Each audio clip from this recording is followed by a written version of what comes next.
Hey everyone, welcome to a brand new video of our series Motorcycle Pop Culture Ride. In this video, we talk about a motorcycle forgotten by time but remembered by enthusiasts. Yes, we're talking about the Rajdoot 350 or the RD 350.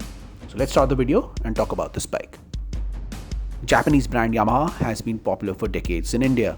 Their performance-oriented bikes have been one of the favorites among the automotive fans in India over the years. Yamaha has been responsible for starting a trend of high-performance bikes featuring two-stroke engines in India during the 80s and the 90s. During those decades, when mileage was the name of the game, Yamaha introduced a motorcycle focused on performance and speed known as the Rajdoot 350. It was the first powerful motorcycle produced in India between the years 1983 and 1989. The RD in the name of the bike was short for race developed or race derived philosophy used in the bike.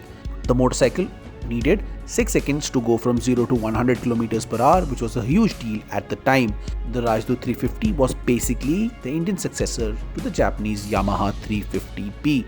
Considering the Indian market's affinity to high mileage bikes, the Yamaha 350B was tweaked in some ways to suit the Indian market. The bike was available in two versions. One was the LT or the low torque version, and the other one was the high torque or the HT version. The LT version was manufactured from 1985 to 1989. This motorcycle could go up to 27 HP as its exhaust ports were very restricted. You could identify an LT version of the RD 350 as the number always started from 00.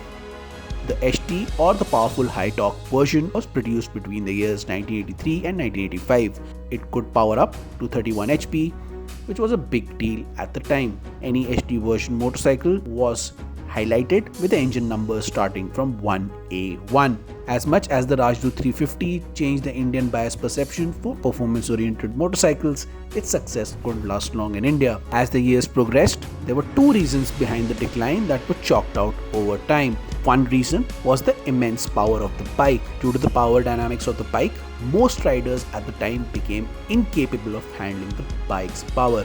Also, there were few mechanics who could handle its parts and service. The bike was capable of reaching speeds up to 150 km per hour. Riders who were unaware of this fact got hurt as they could not deal with this kind of power. Due to the bike tires being very wide, the handling of the power became difficult as well. The police force was provided this motorcycle, but several officers found it difficult to manage this bike's power. The Rajdoot was eventually nicknamed a rapid death machine. While people feared riding this bike on the road, the story was completely different with riders on race tracks. The motorcycle featured a technology of torque induction ignition system which was new at the time, resulting in higher torque and increase in power. The Rajdoot 350 could easily overtake bigger motorcycles with 4-stroke engines at the time. Another reason for the decline was the mileage, which ranged from 10 kilometers to 25 kilometers. Few cars produced at the time could offer better mileage than this motorcycle. The sales of the Rajdoot 350 began to decline over the years.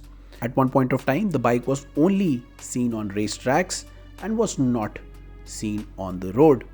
In 1990, the production of the Rajdoot 350 came to an end.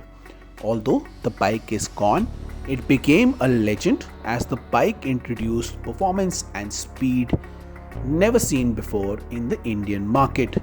Now, with more and more modern retro machines produced by several manufacturers, coupled with the continuous success of Royal Enfield, we hope Yamaha brings some sort of modern iteration of this classic machine. So this was a short story of the rise and decline of Rajdoot or RD 350. Now with this, we end our video. See you in the next one. Till then, it's goodbye from us.